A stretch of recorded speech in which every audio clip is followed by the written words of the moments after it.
उसकी वाणी, उसकी विद्या, उसका ज्ञान वो दुर्योधन को पचता नहीं था। द्रौपदी बहुत विद्वान थी, विदुषी थी, चरित्रवान, विद्वावान सब गुण द्रौपदी में थे। इस कारण उसकी छवि कैसे खराब हो ये कौरव कर रहे थे, यानी दुर्योधन कर रहा था। जिनकी छवि बहुत उत्तम रहती है, कई लोग उस छवि को धूमिल करने के लिए अपने आप को काम पे लगाए रखते हैं। उनको ये नहीं पता रहता कि बुरा कर्म करना बुरा ही फल देने वाला होता है। आज नहीं कल, कल नहीं परसों, कर्म का फल सबको ही भोगना, सबको भोगना पड़ता है, कोई शेष नहीं बचेगा उससे।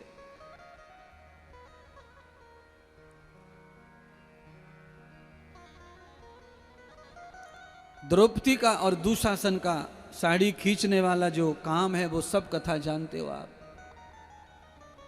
पांडव कुछ कर नहीं पाए, भीष्म कुछ कर नहीं पाए, द्रोणाचार्य, कृपाचार्य, धृतराष्ट्र, गांधारी सब मौन सभा में बैठे रहे, पर द्रौपदी का कोई भी रक्षण नहीं कर पाया। कारण है वो कर्म पांडवों का। पांडवों ने द्रौपदी को जुआ में हार दिया, और हार दिया तो उस पर अधिकार कौरवों का हो गया। इस नीति से ही देश और समाज चलता आया है। जो वचन दे दिया उसके लिए फिर प्राण जाए जो जाए, पर माताएं बहनें पत्नी के रूप में जब आती हैं तो वो ही हमारे लिए सम्मान, इज्जत और धन तीनों का स्वरूप बनती हैं। इसलिए मान और सम्मान, इज्जत को उतारने के लिए उन्होंने सब छोड़ दिया बगल में, केवल द्रौपदी को अपमानित किया साड़ी खींचकर। और आप सब जानते ही हैं, जब द्रौपदी को अपमानित किया तो भगवान श्री कृष्ण भगवान जो हैं उन्होंने अपना वचन पूरा किया। द्रौपदी को वचन दिया था भगवान ने। द्रौपदी ने साड़ी का पल्लू फाड़कर एक बार प्रभु की उंगली में चोट लगने पर बांधी थी चीर। आज उस चीर का बदला भगवान ने चीर बढ़ा कर दिया, क्योंकि परमात्मा किसी का रखते नहीं हैं। समय आने पर प्रभु तो बांटते हैं और उसका ज्यों की त्यों देते हैं। आप एक दिया भी जलाते हो, उसके बाद आपको कोई फायदा नहीं होता, कोई फल नहीं मिलता, कोई सुख नहीं आता। आपके जीवन में ज्यों की त्यों प्रॉब्लम बने रहते हैं। और आप रोज सेवा कर रहे हैं, दिया बाती, अगरबत्ती, धूप बत्ती कर रहे हैं, तो आप समझ लेना आप जो भी कर रहे हैं वो व्यय नहीं है, व्यर्थ नहीं है, उसका अर्थ बन चुका है, फल बन चुका है। पर समय आत फल होए, समय आएगा तो ही फल आएगा, तुम्हारी इच्छा से फल मिलने वाला नहीं होता है। मैं भी फल चाहता हूं, मैं भी सोच रहा हूंगा कुछ न कुछ, मैं भी परमात्मा से मन्नत कर रहा हूंगा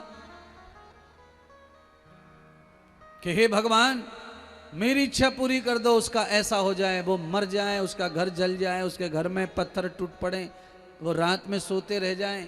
ये मैं सोच रहा हूँगा शायद, पर ये सब संभव नहीं है होना, क्योंकि हम जो सोचते हैं वही प्रभु करेंगे ना।